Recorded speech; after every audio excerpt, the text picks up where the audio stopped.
What's going on? It's your favorite Disney dork, Dave, and do I have a video for you guys today?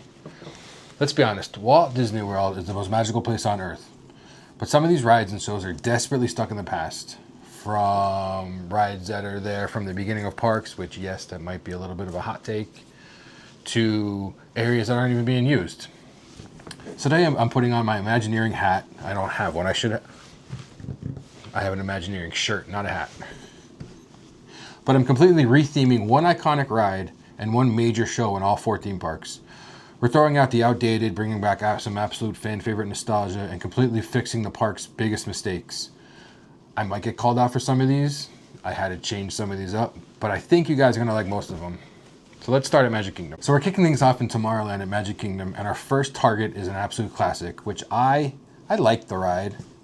I'm not gonna wait in line. I like it especially during the Christmas party. That should be a little bit of a hint.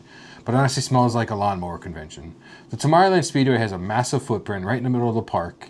But let's face it, driving 5 miles an hour on a metal rail while breathing in gas fumes isn't exactly the tomorrow Walt Disney envisioned. It could be, you know, some people could get a headache from the fumes. That might be a theming today, a headache for some of this stuff on here. So I had an idea. We're ripping out the gas engines and giving this entire track a neon candy-coated upgrade inspired by Wreck-It Ralph's Sugar Rush. My first idea, I've brainstormed this over a couple of days. My first idea was just take out the cars, put in, I don't know, solar power ones, electric power ones. I think even Disneyland is getting rid of the ones they have now, which are not gas powered, I believe, and getting newer ones. Bring us those, that's fine. Or I thought, because that wasn't really a re-theme, Disney does have a video game called Speedstorm. It's a free-to-play racing game. I've played it before. I didn't get hooked on it. I can't get hooked on any Disney game for some reason. It's fun, it's cool, but that's kind of a super niche thing. Like, how many people are gonna know Speedstorm, especially if you're not like a gamer? That's when the idea of Sugar Rush came in. The first major change, the fleet goes 100% electric, like I said before. Not only does this fix the smell, but it lets us add a cool multi-sensory detail. As you race, the carts emit the scent of the fresh cotton candy and baked gingerbread, or donuts, cookies, candies, whatever you want to smell. I don't know how Disney can do it. They're Imagineers. I'm sure they can figure something out. The boring concrete track is reskinned with vibrant glowing pavement, candy cane barriers, and a giant frosted overlay. If they still have the stuff from somewhere else, I thought about it and I was like, hey, you know what? This would be kind of cool. I don't know if they still have these things.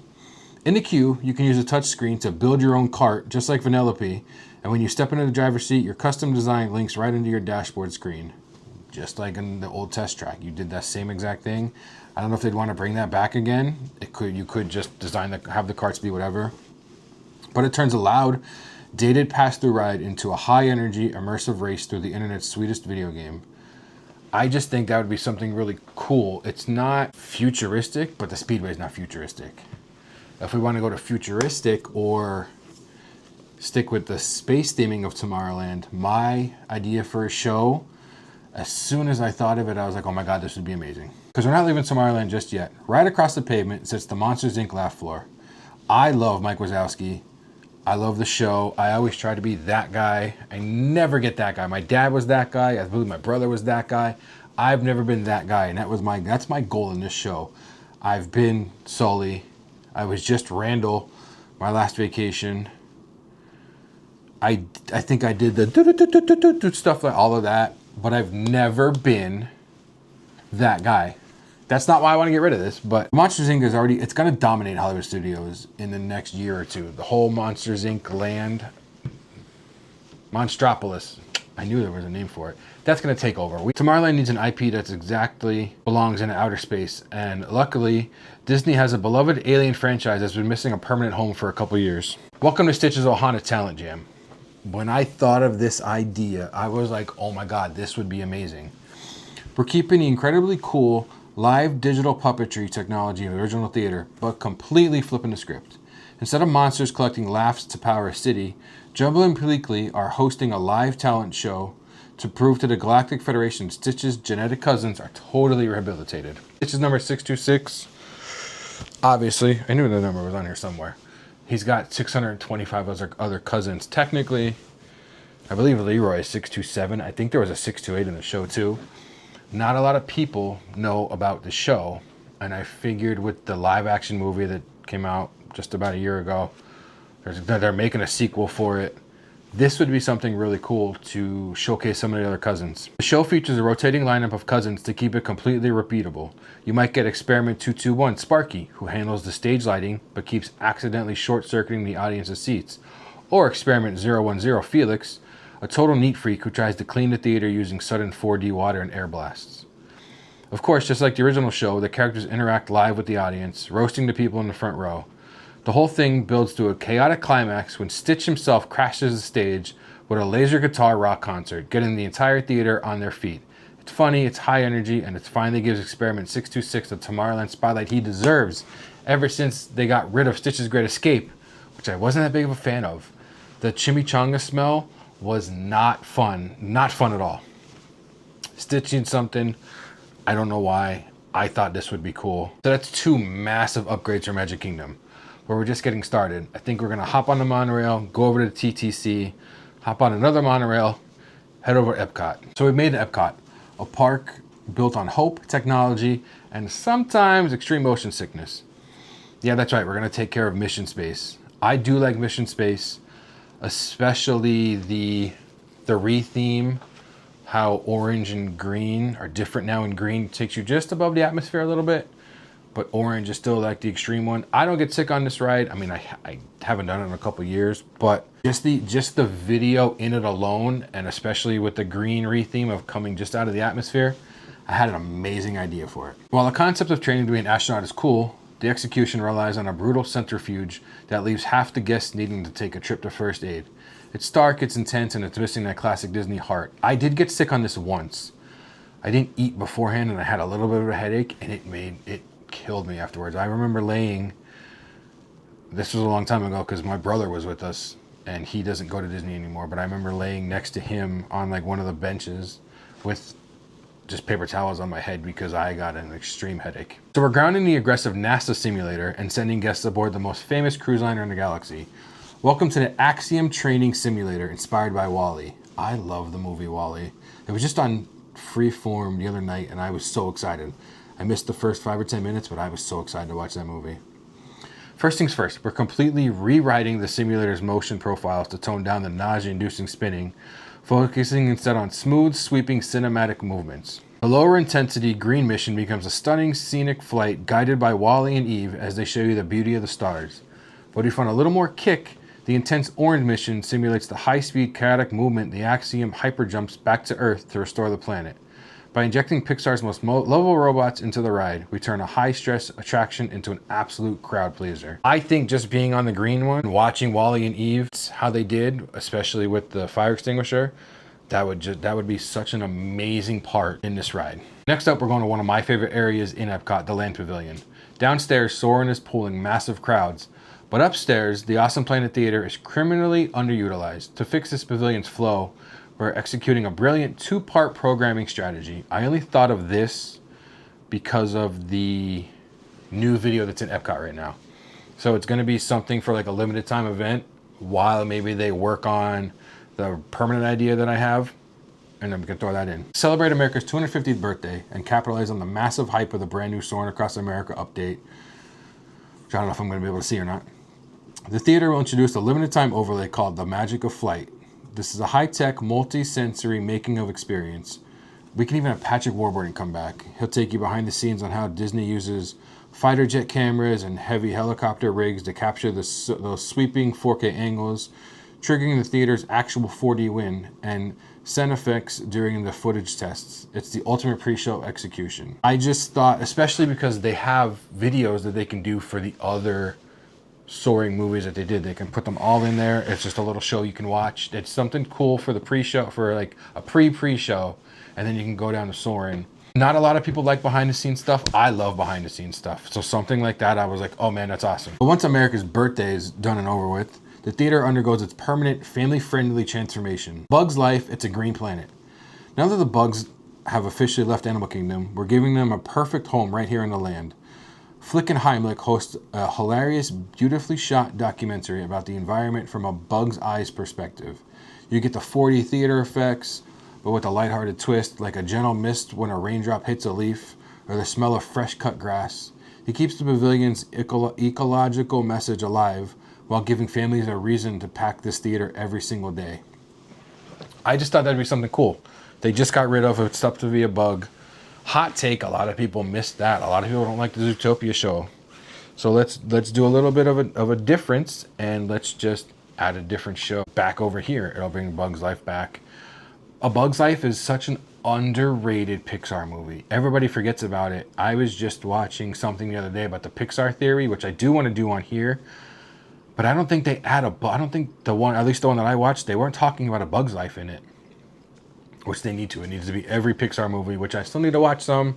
I do want to rank them, and I do want to do a Pixar theory. Epcot is officially upgraded. We fixed the motion sickness, celebrated a massive milestone, and rescued a classic Pixar franchise. But now it's time to head to the park where the real blockbusters live. Let's get on the Skyliner, or walk. I'd rather just walk. Let's go to Hollywood Studios. We've officially made it to our third park of the day, Disney's Hollywood Studios. And for this ride retheme, we're tackling a true legend, Star Tours. We've officially made it to the third park of the day, Disney's Hollywood Studios. And for this ride retheme, we're tackling a true legend, Star Tours. But we have a major problem. Not only does this ride sit awkwardly outside of Galaxy's Edge, but the old school 3D effects combined with the simulator motion make an absolute ton of people nauseous, including me. It's the only ride I get sick on. Once in a while, I'll get slight sickness on Expedition Everest when we go backwards. It doesn't happen every time. I don't know why. I don't get sick on Flight of Passage, which is kind of the same thing, but not really. But I think my idea, I think a lot of people are going to like it. We're ditching the 3D effects entirely, upgrading the screens to a crystal clear 4K and completely changing the mechanics. Welcome to Star Tours, the battle for Echo Lake. We're transforming the passive simulator into a high-stakes, interactive 2D laser shooter. The cabin still banks and moves to match the action, but without the dizzying 3D blur. Why battle for Echo Lake? Echo Lake is the lake right outside. It's the one in Hollywood Studios. That's what it's called. That's why I thought of that idea. Every single seat gets its own laser cannon controls built right into the armrests. The story of the ride? Your transport hangar is ambushed by a legion of stormtroopers, and you have to shoot your way out. They'll be blasting TIE fighters out of the sky, aiming for weak points on the massive Star Destroyer. The climax features Darth Vader himself using a force grip on the front window of your ship, cracking the digital screen, forcing the entire cabin to coordinate their fire to break his hold before a thrilling jump to lightspeed. It turns a nauseating ride into a highly repeatable and competitive arcade blockbuster. We all love shooting rides. Toy Story Mania always has long waits. I mean, the new Buzz Lightyear always had waits, but maybe two shooters at one park, Toy Story Mania and Battle for Echo Lake, it'll cut the rides in half. I just think this was a cool idea. You don't have to worry about getting rid of everything. The setup, the footprint of the ride is perfect. So I didn't want to take out Star Wars in the ride. I wanted to keep Star Wars in it. I just needed something else to do, and a shooter is perfect for it. It's Star Wars. I was trying to think of first something with a lightsaber, but you can't. There's no way. That's why I thought blasters. For Hollywood Studios show, we're taking a massive fan favorite. The Indiana Jones Epic Stunt Spectacular is iconic, but it's been running largely unchanged since 1989, except for recently. I think since the boulder rolled out, I think they axed the boulder. I know they took it out for a little bit. I thought they permanently took it out, but I don't remember. I'm not sure, because I'm not a fan of this show. I did it once back in high school. It's time for a high energy upgrade that will make 90s kids completely lose their minds. We're completely transforming this massive stadium into a live neon lit rock arena for Powerline, the Eye to Eye tour. You aren't just watching a show here, you're the actual crowd at Powerline's legendary Los Angeles concert from a Goofy movie. To keep the spirit of the original stunt show alive, the concert crew comes out during the pre-show to find volunteers, but instead of stunt actors, they're looking for backup dancers to learn the iconic perfect cast fishing rod move. I thought of that because when Doug Live was there, they picked people out of the crowd to be a part of the Beats, and my father was picked to be, I believe it was the drummer of the Beats, and that's where this idea came from. They pick people, but you're not a band. You're doing the perfect rod. Pick me. Let me do the perfect cast every time. The main event utilizes the massive scale of the indie stage for insane high-flying stunts. Max Goof ziplines over the crowd in his glowing Powerline suit to escape concert security. He already does meet and greets in it. He already dances before the Halloween parade in it. It's perfect. Goofy accidentally wanders onto the stage disguised as a roadie, dangling from lighting rigs and doing hilariously physical comedy stunts. It's Goofy, why wouldn't he? It all builds to a massive finale where the back wall opens up to reveal a multi-tiered stage, a live band, and Powerline lifting up from the floor. The entire 5,000-seat arena erupts into eye-to-eye with pyrotechnics, laser lights, and massive confetti blasts. It's the ultimate feel-good, high-energy ending this park desperately needs. Yes, last year was the 30th anniversary of a Goofy movie. I went to go see it. I think this would be awesome. There is such a big movement for Goofy movie, Powerline in general. He's always got, Powerline always has his own merch. They're bringing other stuff out. I love Powerline. I thought that would be an awesome idea. Hollywood Studios is officially locked in, but we have saved the biggest challenge for last. We're heading over to Disney's Animal Kingdom to rescue an empty 5,000-seat stadium and give a classic water ride a massive animation upgrade. Let's get on a bus and hit our final stop. We've made it to the fourth and final park, Disney's Animal Kingdom. Now, Cali River Rapids is a great layout, but the story is a total downer. Halfway through the ride, you just drift past a bunch of burnt trees to learn a lesson about illegal logging. It completely kills the fun, adventurous vibe a rafting ride should be. And I think that's already the second theme of the ride. I believe it was something first and then themed into that, and now it's... So we're replacing the heavy conservative lecture with pure high-energy Disney animation. Welcome to the Jungle Book, the Bare Necessities Expedition. The moment your raft leaves the station, the legendary jazz brass music kicks in, and you're surrounded by lush, vibrant Indian jungles filled with incredible audio animatronics. Instead of floating past a depressing log wasteland, the top of the lift hill brings you right into King Louis's ancient ruins, where his monkey subjects are mischievous, using water-spitting ruins and ancient stone launchers to soak your raft before the big drop. As you splash down, you drift right past a massive lifelike animatronic of Baloo, floating on his back in the water, spraying a stream of water into the air, while Bagheera watches from the tree. It turns a bleak, preachy ride into a joyful, soaking wet celebration of a Disney classic. I did that ride once. I know I've done Cali River Rapids. I think I've only ever done it one time. A Jungle Book ride. Some people might get it confused with like Jungle Cruise. It's definitely not going to be anything like Jungle Cruise. We're going to have Mowgli, Baloo, Bagheera, Kaa. Is that the snake's name? We're going to hear, I want to be like you, ooh, ooh. It's going to be a fun ride. The whole, people go on Cali River Rapids to cool down when it's 4 million degrees in Disney World. So I thought keeping the water ride, I couldn't think of anything else. I'm not getting rid of anything in Pandora. I'm not changing the Everest. I'm not changing the Safari. Dinosaurs already, I would have did Dinosaur. Dinosaur's already gone. Hot take, I'm not going to like Indiana Jones. I'm going to do it because it's a new ride and I have to see it. I'm not going to like Indiana Jones. I'm not going to do it as much as I've done Dinosaur. There's not a lot I could do. And that's going to fall into the next part. There's not a lot that I could have picked for the show. But the biggest challenge in Animal Kingdom isn't the rapids. It's right here in the center of the park. The Discovery River Amphitheater is a gorgeous 5,000-seat stadium that is currently sitting completely empty and unabandoned.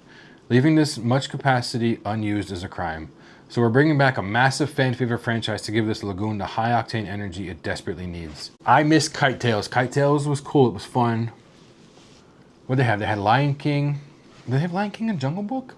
I know they had two different shows. You never knew what show you were getting. I know Lion King was one. I don't know why I think Jungle Book was the other one. But this is another, there's not too many shows. I'm not getting rid of the Bluey stuff. It just came. Kids are going to love it. I'm not getting rid of Bluey. I thought of getting rid of the, Feathered Friends in Flight bird show. I don't know what I would change it to. And then I remembered, oh my God, this is sitting here vacant. And then I thought of something I'm not getting rid of. Obviously, Festival of Lion King, we're not getting rid of. Obviously. The Nemo show, we're not getting rid of. I love both of those. But Nemo took over something that I loved in the original Animal Kingdom. And that's why I want to mix that with this to get Tarzan, Call of the Wild. It's a high-octane, live water stunt spectacular, returning this massive lagoon into a living, breathing jungle arena. The show uses extreme jet ski stunts, flyboarders launching into the air, and trampolines built right into the floating jungle barges to bring this exotic energy of thrashing the camp to life. I loved Tarzan Rocks. I think because when it was around, I was in that BMX era. That was my era, and I was like, oh my god, this is so cool. Like, you can work at Disney and be a BMXer. And when they got rid of it, I was sad. I love Nemo, but I loved Tarzan Rocks, and that's why I want to do Tarzan Call of the Wild. Acrobats on bungee lines swing from massive structures on the riverbanks right over the audience's heads, while stunt performers do incredible high dives off the jungle rigs directly into the water. The show builds to an emotional, stunning finale to the tune of Two Worlds, featuring massive water walls, pyrotechnics, and synchronized drones forming giant, glowing animal spirits in the sky. It's the perfect action-packed centerpiece that gives families a massive reason to stay in Animal Kingdom until nightfall. So we obviously don't have to do the drone part because Disney did do drones in Disney Springs. Animal Kingdom doesn't stay up until night. I just threw that in case they do nights, or when there's a special, maybe the special ticket event at night. So that part doesn't have to be in there, but I still think Tarzan Call of the Wild would be absolutely amazing. There you go, guys. There you have it. One iconic ride and one major show completely reimagined in all 4 Disney World parks. From racing karts and Sugar Rush to rocking out with Stitch, launching into space with the Axiom, screaming the lyrics at a Powerline concert, and splashing down with Tarzan and the Jungle Book, we've officially fixed Disney World, for the most part. So obviously, guys, as you saw in the video, I did not have any signs for the new rides, new shows. This is a call to anyone watching or anyone who knows somebody that's a digital creator. I would love just a digital graphic of the ride and the shows. I'll pay you, I'll do whatever, it doesn't matter. Obviously, I'm going to show them on here, so I'll shout them out, but I didn't want to use AI for that. If anybody could help me with that part, I would gladly appreciate it. So there you guys have it, a complete Imagineering overhaul for all 4 parks. But what do you guys think? Which of these concepts are you booking a park pass for immediately, or which ride did I completely ruin? I'm sure a bunch of you are going to say Star Tours. That's okay, I can take the heat. Let me know your thoughts down in the comments below. As always, hit the like button, subscribe to the channel. As always, guys, thank you so much for coming on this journey with me. Catch you guys later.